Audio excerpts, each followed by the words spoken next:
On to red.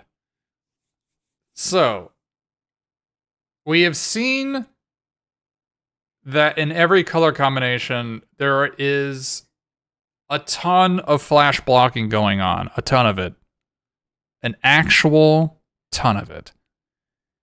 So, what that means is that combat pumps are potentially much better than they would normally be.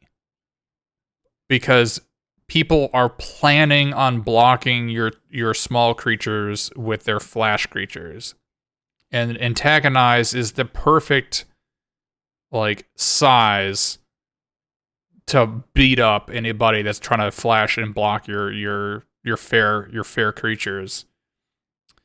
So there's something to be said about this. There's certainly something to be said about it. It is certainly worse than Titanic Growth, which has typically been an unplayable card. But Titanic Growth is 1 colorless, 1 green, +4/+4. So this is strictly worse than Titanic Growth.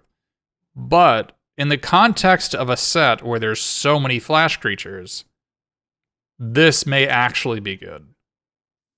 Because this, your pump spells turn out to be counter spells, basically, because your opponent's going to be planning on flashing a blocker and eating your creature, and instead you're paying 2 mana and killing it. Although I guess they didn't take damage, right? So you attack with your 3/3, they flash in a 3-power creature or 3/4 or whatever, and you do this. It's not great for you. You didn't really win out on that deal very much. So maybe it's still closer to a 4. I don't think it's embarrassing to play this card. Another problem, maybe the fact that there's so much lifelink makes this card a better card because you pump a lifelinker? Maybe? I doubt it. As an additional cost to cast this card, discard a card, draw 2, make 2 treasures. I love it. This card is a strict upgrade. It used to cost 2 red, and now it costs 3 colors in a red. I love this card. It could be potentially dangerous to play this card because I actually think Disdainful Strokes are a really good card in the format.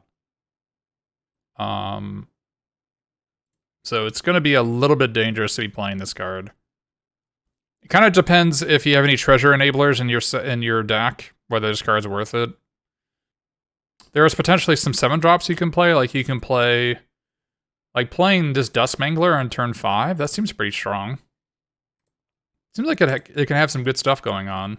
Mana fixes too. Mana ability to play your splash cards. That being said, I don't think you always play this card.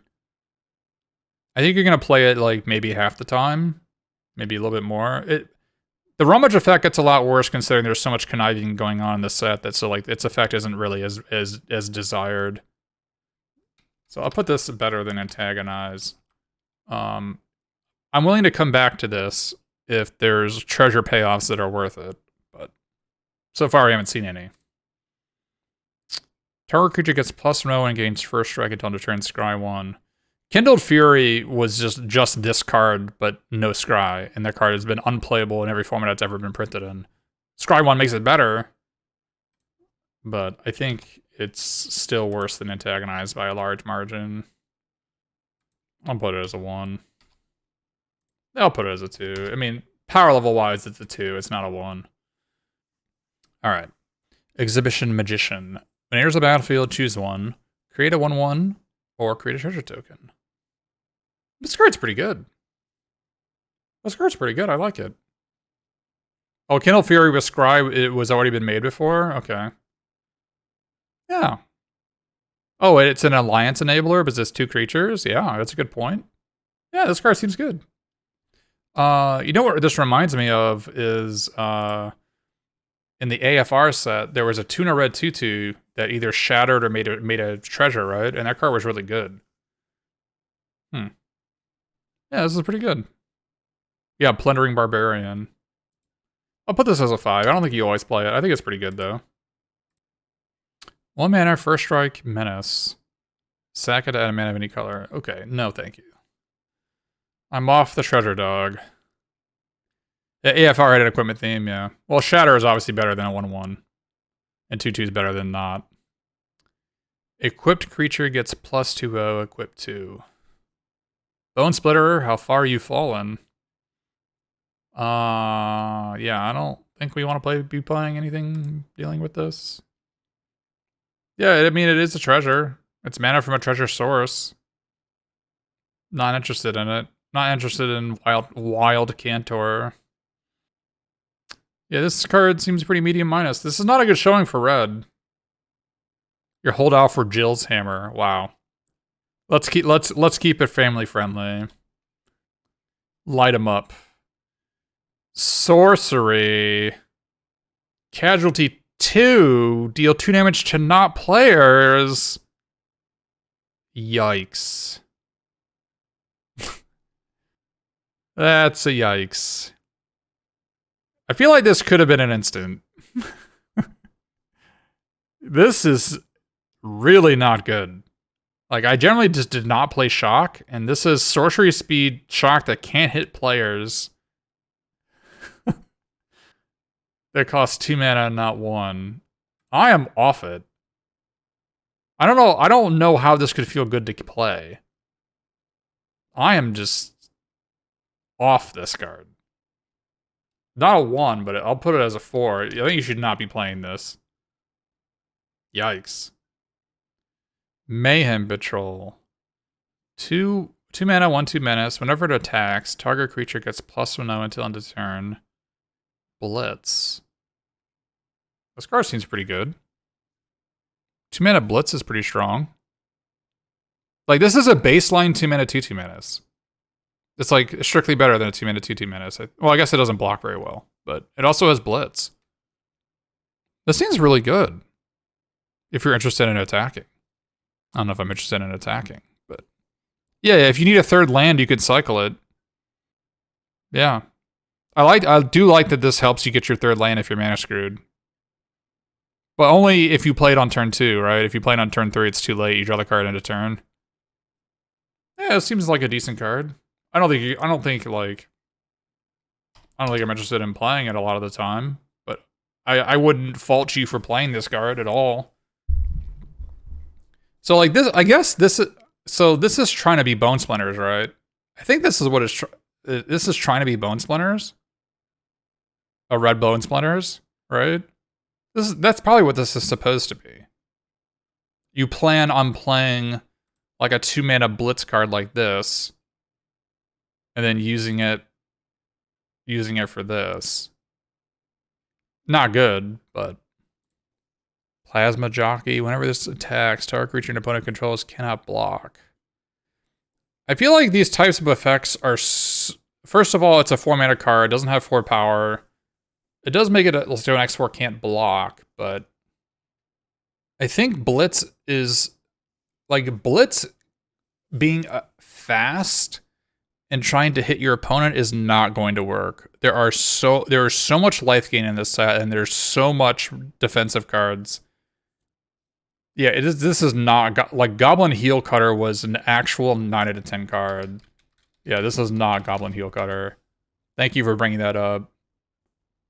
Like, this is a callback to Goblin Heel Cutter.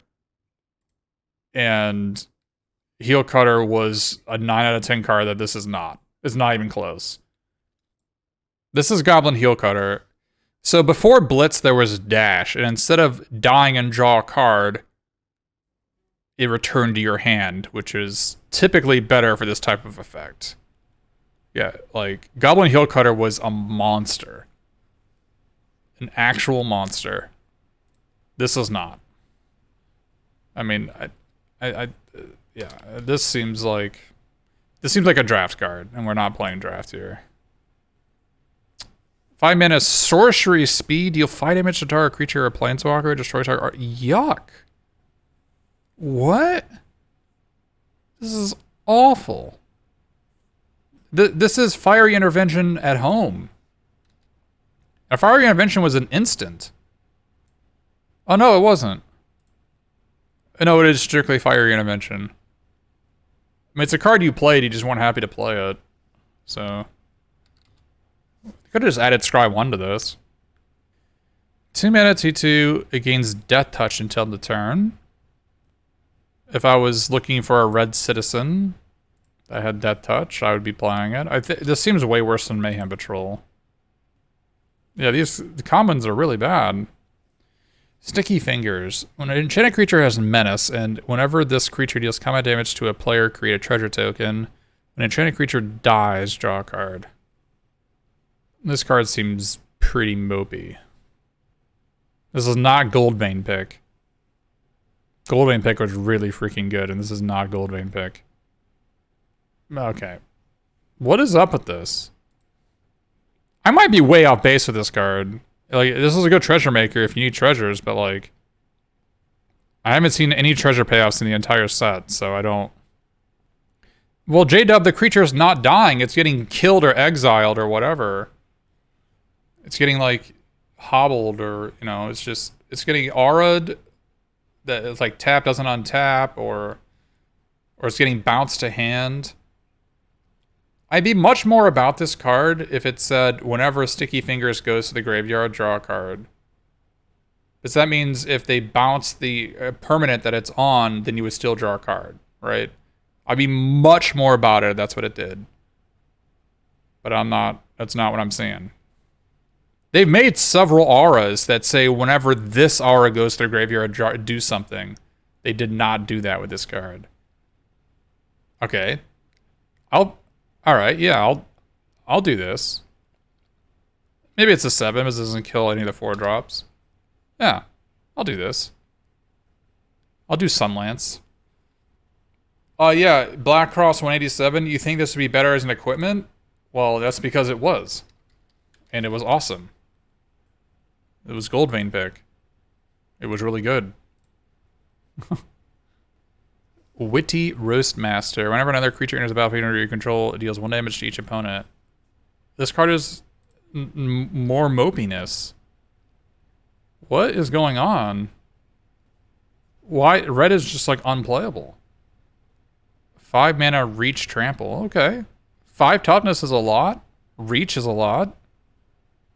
Okay. Alright. It's probably closer to a 5. I mean, it's worse than every other 5 drop. Wow, red. I think red is actually the worst color.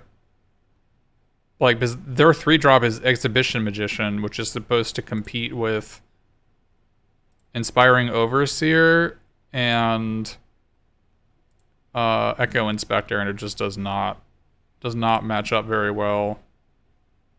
Or Girder Goons, which is a 4-mana 2/2 draw card. It does not match up well with anything.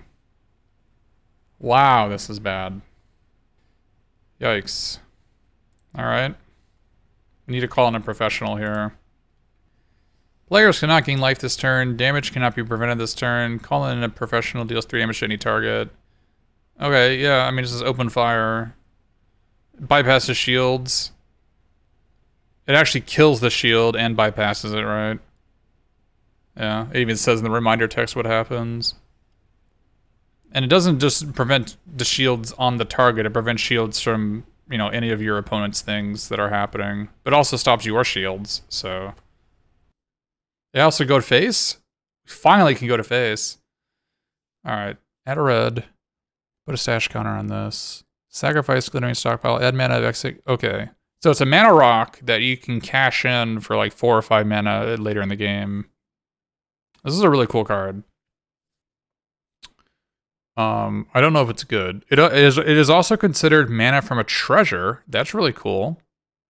So if you have anything that requires you to have mana from a treasure, this will do it. There's no payoff? Well, I mean, there's a payoff on common. Like, this is the payoff.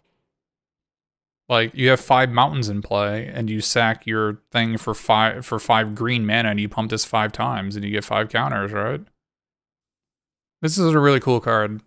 I don't know if it's good.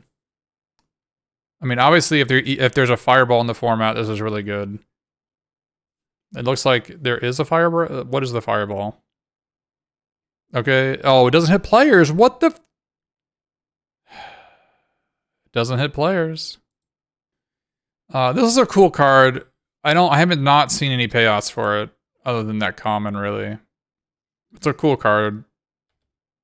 You probably do play it in most of your decks, now that I think about it. I guess it depends on whether you're interested in a mana rock to go to 5 mana or not. Like, if you have Wrecking Crews you want to cast, right? Kind of just depends what's in your deck.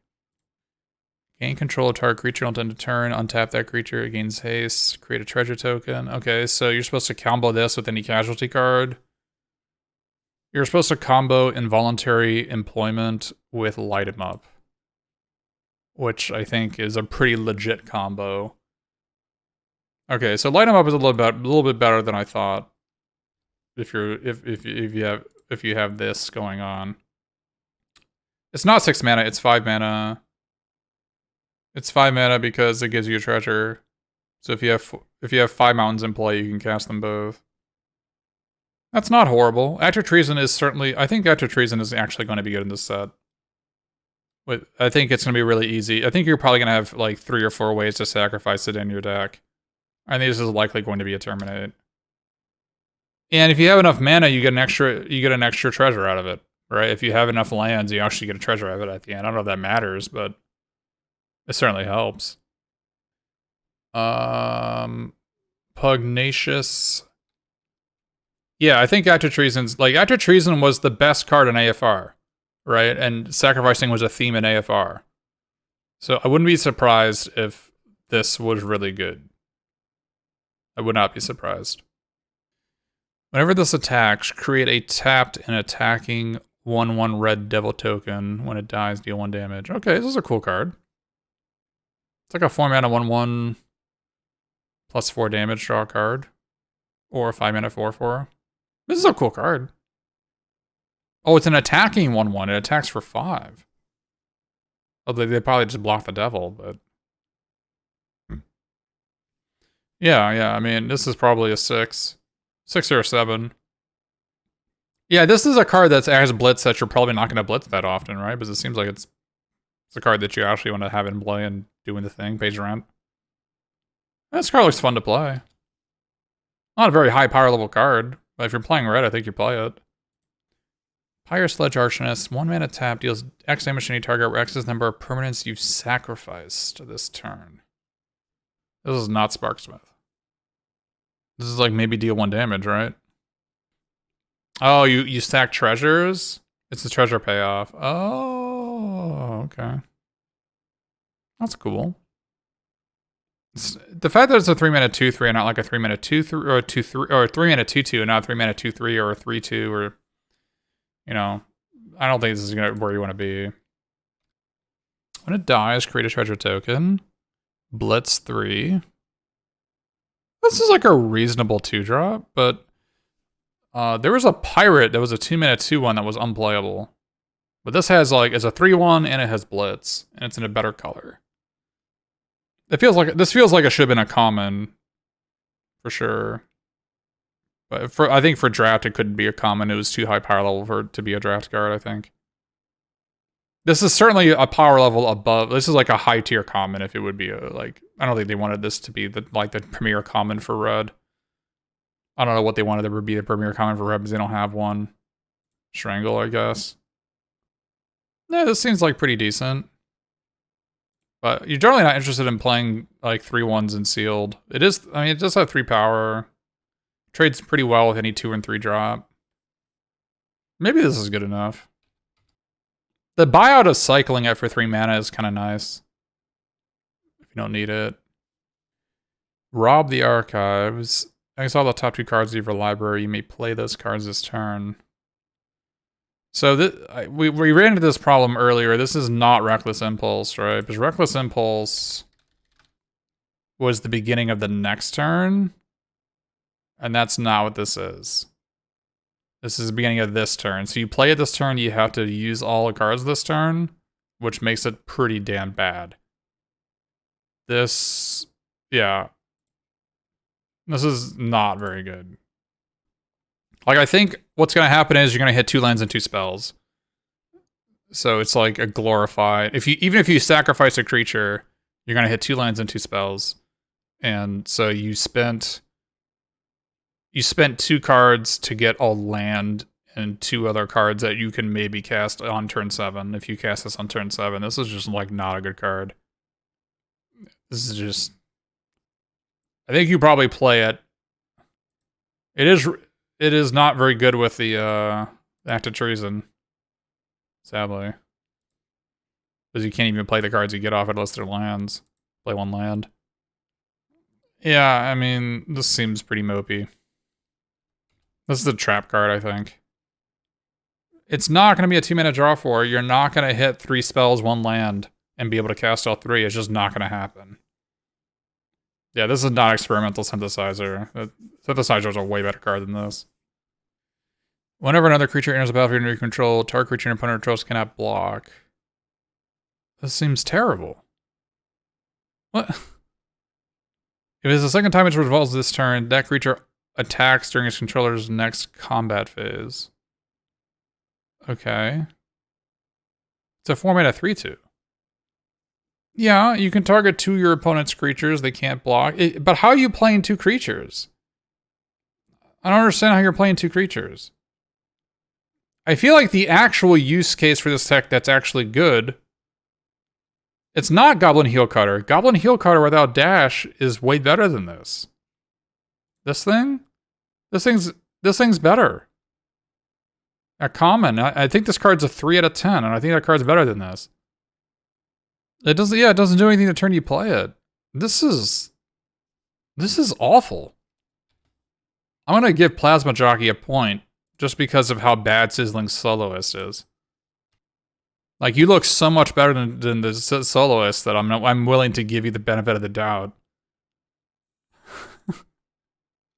So I think the actual use case for this card is you play it, and then you play 2 creatures, and you force your opponent to brick themselves into you and die. Which is just, like, not at all what I'm interested in doing in my Red deck that has a 4-mana 3/2 in it. This spell costs 2 less to cast if it targets a blue permanent. This spell cannot be countered. Yeah, this card's fine. You play it. It's gonna kill everything. Instant speed, thank goodness. Doesn't hit players, sadly, but... There's so many gold cards that this is gonna be pretty good. It's gonna be cost effective at killing most things. You're gonna spend 3 mana and deal 4 damage, right? It's like a heated debate. That's what it's going to be like a lot of the time, I think. When Unlucky Witness dies, exile the top 2 cards of your library. Until your next end step, you may play one of those cards. Okay, this card's pretty good. It's until the end of your next turn. Yeah. You can sack it to Casualty. Get a land drop off it. Yeah. Yeah. Oh, no, you're right. It is until your next end step. It's not... Okay, no, you're right. It's not next turn. It's your next end step. You're right. Look, they're completely inconsistent with this, all right? I don't know why they'll just pick one and always do it. But still, you're going to be able to get a land off it, right? Or if it dies on your opponent's turn, you could do it on your turn, right? So it is worded like kind of okay. Yeah. Like if you sack at instant speed with, with the black card, if you sack it to dig up the body, it's really good on your opponent's end step. Or you block, sack it to this. It's pretty good. Yeah. Yeah. I think if you're playing, I think this is like a legit card. The fact that it's worded in such a way that you can block on your opponent's turn and you can play it until one of those cards until your end step on the next turn, that's pretty good. At least it does that. Devilish Valet. Trample Haste. Whenever another creature enters the battlefield under your control, double it. This is a dangerous card. This is so dangerous. I see myself, like, all you have to do is just cast Antagonize on it. And just, like, play 2 creatures and your opponent's dead. That's Trample and Haste. So you can play, like, Devilish Valet. And then you can play, like, Exhibition Magician. You can, like, Antagonize it, then Exhibition Magician, and they're dead. That's pretty strong. Yeah, this is gonna just smash people out of nowhere. This card seems like it could be very, very dangerous. Well, it works really, really well with, well, I guess it doesn't work well with the other. I thought it worked well with the Mayhem Patrol, but it doesn't. It doesn't work that well with this. I mean, it works with Blitz. You can, like, Blitz 2 cards, maybe. I think the fact that, like, this is probably more of a draft card than a sealed card, but maybe there's, like... Oh yeah, the Pugilist works with it, you're right. That's kind of sick. Yeah, yeah. I think if you put a little bit of work into it, it can win you the game. There's like so much pump in this set. I mean, this is just a common, right? I mean, you can just do it. You know you're gonna lose the people that have it. Nothing you can do about it. 4 mana, 5/5 trample. Whenever it deals combat damage to a player, create a treasure token for each artifact they control. This seems pretty mopey. This seems really mopey. There was a Crew 3/6/6 in the previous set that was wildly unplayable. It was a vehicle set. This seems pretty damn bad. Oh, Jax the Troublemaker is pretty messed up. Alright, so it's a 4 mana 2/3. You can pay 1 red and tap it and discard a card to create a token that's a copy of another target creature you control. It gains haste, and when this creature dies, draw a card and sacrifice it at the beginning of the next end step. Okay, and this has Blitz. So for 3 mana, you can 2 mana Blitz this, and then 1 red, tap it, discard a card, and have another copy that can attack. So like it triggers Alliance twice, and then, you know, it would draw a card at the end of the turn too. This is a really good card. You're always gonna run it. Yeah, so for 3 mana, so like worst case, it's actually just like 3 mana, discard a card, draw 2. Because you're gonna draw a card of this dying, you're gonna draw a card of the token dying. Right? So like it has a buyout if you really don't want it. For constructed, I don't know if it's a constructed application card, but it seems like it's way worse than the Kiki Jiki Saga in like every way. But I mean, for limited, this card seems fine. It's sorcery speed only on the animating, but it rummages on the front side, so yeah, you get Alliance, you get come into play abilities. Maybe it's closer to an 8. It does pay rent and it has buyouts. Maybe it's so expensive. It's 4 mana and it costs red and a card to use. Yeah. Maybe it's expensive. I still think it's good.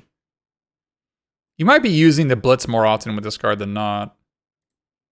Yeah, you can copy legendaries, although I don't know why you'd want to. It has nothing to do with sneak attack. Sneak attack is from hand. This is just... It clones one of your creatures. It does for a turn. It's nothing like sneak attack. Professional Facebreaker. 3 mana, 2/3 menace. Whenever one or more creatures you control deal combat damage to a player, create a treasure token. Sack a treasure, exile the top card. This card's really good. I mean, this was... Prosperous Thief was completely insane in the previous set. Yeah, Prosperous Thief.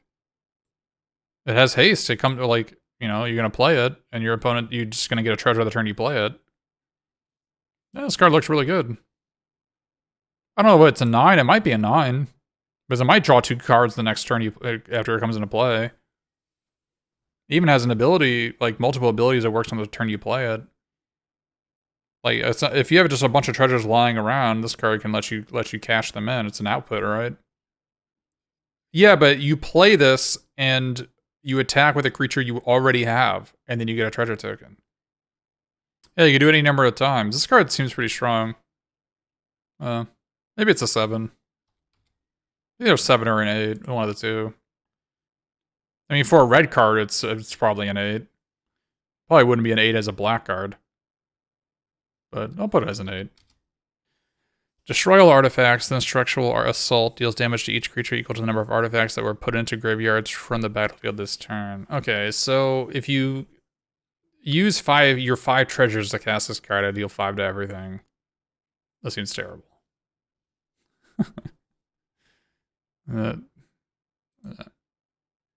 This seems bad.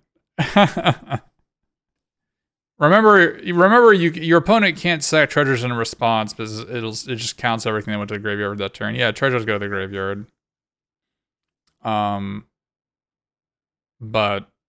not interested. Not interested in what I'm not buying what this one's selling. Widespread thieving. Whenever you cast a multicolored spell, create a treasure token. Then you may pay 5 mana. If you do, you may play the exile card without... What do you mean you may play the exile card without paying the mana cost? I just paid 5 mana. What do you mean? How dare you?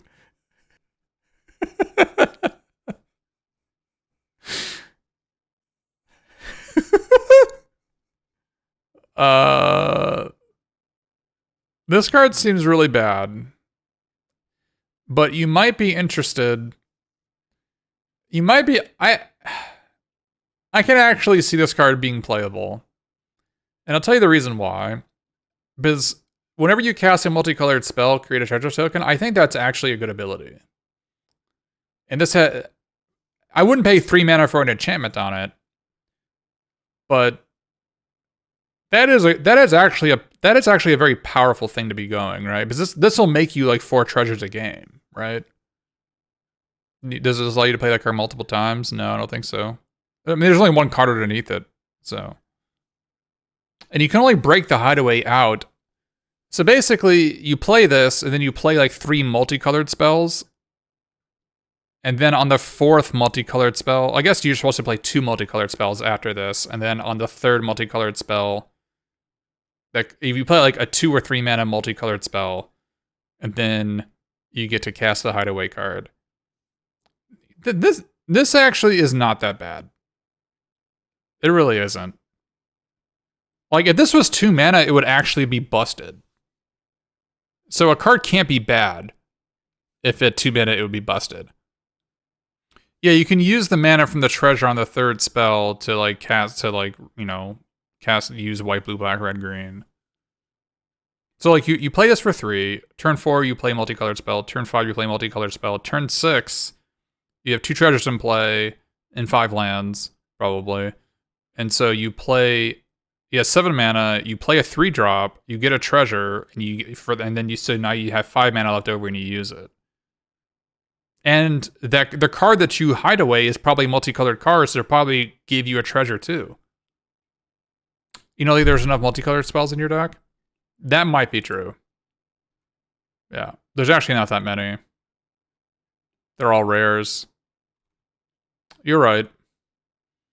You're probably gonna have, what, 7 or 8 multicolored spells? I mean, actually, let me look at my Discord actually has the sealed deck. Let me check.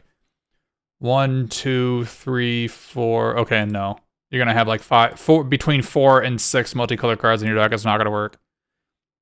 So it's a draft card. It's a draft build around. I actually think this is legit. This is actually a totally legit draft build around. But for sealed, I think it's no good. Yeah. This is at least an interesting card. Unlike the other ones, I think this one is actually probably a pretty fun card.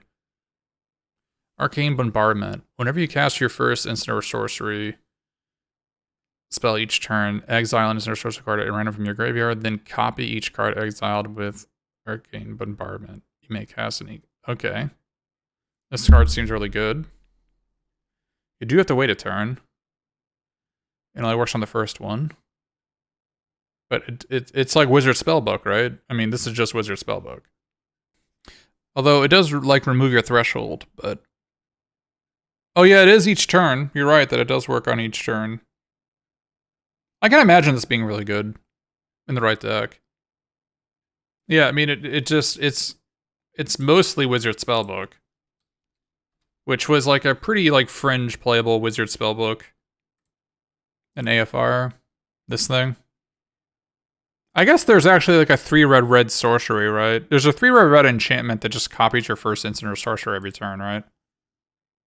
So this is probably worse than that. There's a double vision.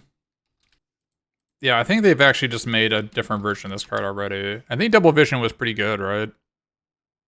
I feel like Double Vision was pretty good. Maybe I'm wrong. Yeah, it goes like 1, 2, 3, 4, 5. Yeah, it gets better every time you use it. It is a random spell, yeah. It's probably too mopey. It's probably too mopey. It's probably a draft build around. Can't really build around in sealed, I don't think. Urbrass, Hectic Praetor. At the beginning of your upkeep, exile the top card of your library. You may play it this turn. Okay. At the beginning of each opponent's upkeep, the next time they would draw a card this turn, instead they exile the top card of their library. You may play it this turn. Okay, so it's a personal Howling Mine that forces your opponent to play their cards. You draw 2 cards a turn. Your opponent has to play the 1 card they drew that turn, or it's gone for good. And it's a 5-mana 4/4 haste. The Streetwise dude? Yeah. Thanks, Superman. Yeah. Yeah, this card seems pretty good. It's not a 10. It's just a creature. It'll just die, right? It doesn't actually do anything until... this card may actually just do nothing. Like, if your opponent just untaps and kills it, it may actually just do nothing. Like, they reveal a land, they play it, and then... whatever. But I think it pays rent. And pays rent very fast. Because you draw a card on... You're going to be drawing a card the turn after you comes into play. So cards that pay rent are generally 9. 8 or 9. So that's cool. That's a cool card. Really powerful. Yeah. I mean, if they have like counter spells, it's just not going to work, right? Because they can only counter things in their own turn, and then it's gone for good. Yeah. Cool. Red looks awful. I would anticipate that you're basically only going to be playing red for the gold cards. Light 'em up may be a little bit better than I thought. It may be a little bit better than I thought. If you've got like the Act of Treason, it's pretty good with Act of Treason. I think if you're gonna be playing red aggro, this maybe is the card you're looking for. 2-mana, 2/2 menace. That's a pretty strong ability. This is probably better than I thought. I'll put this as a 5. Well, I'll put it as a 4. You're not gonna play it very often. I don't know, I'm not really interested in attacking and sealed, so I don't know if I ever want to be playing this card. But this card is good. Like, Mayhem Patrol is a good card. A 2-mana 2/2 menace is a good magic card, and this is better than a 2/2. I think it's probably better than a 2-mana 2/2 menace. It doesn't block as well, but it has blitz, and it can shift the power around to get better attacks. Mayhem Patrol can like attack and then pump your 1/1, so you can sacrifice it to your light 'em up, right? So that's kind of cool. It says target creature gets +1/+0, so you can like pump anything that's not attacking. When I'm talking about things that are not attacking and sealed, I prefer to play decks that have endgame where you just bury your opponent in cards, or you just have like a rare that they can't answer, or like for instance Orabrask. You don't have to attack to win. Like I could just play Orabrask, and then in 3 turns my opponent's dead because I bury them in cards, right? I drew 6 cards and they drew like 1. So I don't have to attack to win. They're just gonna die they're gonna lose by default. And that's my preferred way of winning in sealed, is like winning by like protecting a rare, or just outcard advantaging them, or just playing better cards in general. And so the problem with red is that they want you to attack to win, which is a strategy that I don't endorse in sealed. You should almost never be playing to attack to win in sealed, because none of the good decks will ever be doing that. And it's so easy to run cards. It's so easy to run defense. The defensive cards are generally really cheap and really powerful. And it's way too hard to fight through them. Way too hard to fight through them by attacking on the ground. There's just a monumental amount of lifelink in the past couple of sets, especially, and this one is no exception. There's a monumental amount of lifelinkers, and you're not going to get the job done with these creatures against any lifelinker. But red looks really bad. Looks like it's just You're gonna play the gold colors the gold red cards you opened is what's likely is going to happen.